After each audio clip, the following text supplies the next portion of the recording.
Hello नमस्ते guys सबैजना सन्चै हुनुहुन्छ होला होइन। निकै धेरै पछि म एउटा भिडियो अपलोड गरौँ कि भन्ने लाग्यो। एउटा एमडी हाइड्रो पावर एनालाइसिस गर्न गइरहेको छु म।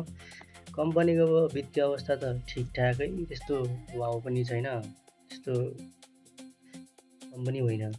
यो यसलाई हेरौँ न, यो किन यहीँदेखि डिमान्ड लिएर गयो भन्ने कुरो हेरौँ है त। जब यसले यहाँबाट एउटा राम्रो स्विङ दिएपछि के भइरहेको थियो हेर्नु, मजाले लोअर लो लोअर हाई लोअर लो लोअर हाई लोअर लो लोअर हाई गर्दै डाउन आइरहेको थियो होइन। तर यसले के गरिदियो भन्दाखेरि एउटा रेन्जमा आएर, जुन हामीले यसलाई फेयर भ्यालु ग्याप पनि भन्न सकिन्छ होइन। फेयर भ्यालु ग्याप त्यो लेभलमा आउँदै बार बार टेस्ट हान्दै गइरहेको थियो, टेस्ट हान्ने माथि जाने, त्यही लेभल रेस्पेक्ट पनि गरिरहेको थियो। तर अब हामी विकलीमा छौँ, विकलीमा केही छ हाम्रो लागि। विकलीमा यो मिटिगेसन ब्लक छ, यो मिटिगेसन ब्लकदेखि प्राइसले चाहिँ अपवार्ड मोमेन्टम लिन खोजिरहेको छ। त्यस्तै हुँदै गर्दा अब हामीले यही लेभलमा पनि हामीले घलेम्ती हाइड्रो पावर पक्रिन सक्थ्यौँ नि होइन।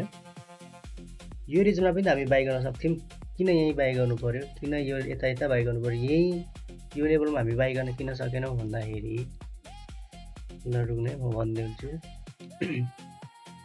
डेलीमा जाउँ ल। हेर्नु यसले के गरिरहेछ भन्दा कति राम्रो प्याटर्न बनाउँदै गएको छ हेर्नु है। लो ब्रेक हान्दै आइरहेछ, लो पनि यहाँ ब्रेक हान्दै आइरहेछ, यहाँ पनि लो ब्रेक हान्दै आइरहेछ। तर यहाँ आएर लो पनि ब्रेक हान्यो र गएर हाई पनि ब्रेक हान्यो। यसलाई के भन्न सकिन्छ, हामीले एमएसएस भन्न सकिन्छ। अब हामीले हजुरहरूको मनमा होला, यसलाई एमएसएस किन भनियो, क्लोजिङ क्यान्डल चाहिन्छ होइन र? हो, त्यो राम्रो पोइन्ट हो, क्लोजिङ क्यान्डल नै चाहिन्छ मार्केट स्ट्रक्चर सिफ्ट हुनको लागि। तर के भएको छ भन्दा यो प्राइस के भएको छ, यो प्राइसमा बुलिस क्यान्डलसँग अर्को क्यान्डल के छ, ग्याप अप ओपन भएको छ। ग्याप अप ओपनको मतलब प्राइस त माथि गएर क्लोजिङ भएको छ नि, नभएको होइन हो। त्यहीँनिर गएर क्लोजिङ दियो, त्यसपछि हेर्नु यहाँ हामीलाई यसले के दियो, ब्रेकअप स्ट्रक्चर दियो। त्यसपछि अब प्राइस यही लेभलबाट किन फल आयो त, त्यो पनि जानु ल। हेर्नु प्राइसले यहाँको पनि एउटा स्ट्रक्चर हाई ब्रेक हान्यो होइन।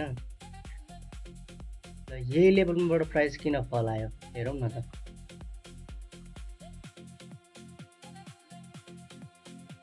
यो हाम्रो लागि एउटा, अब यसलाई अर्डर ब्लक भन्न त मिल्दैन, तर यो a kind of supply John चाहिँ हो। यहाँनिर प्राइसले सप्लाई चाहिँ राम्रो प्राइसले सप्लाई लिन खोजेको छ। कसरी भन्दा प्राइस यहाँबाट उठ्दै गर्दा यहाँ एउटा डोजी क्यान्डल बनाएपछि जान खोजेको छ तर सकेको छैन। सो अ काइन्ड यसलाई चाहिँ हामीले एउटा सप्लाई जोन मान्न सकियो।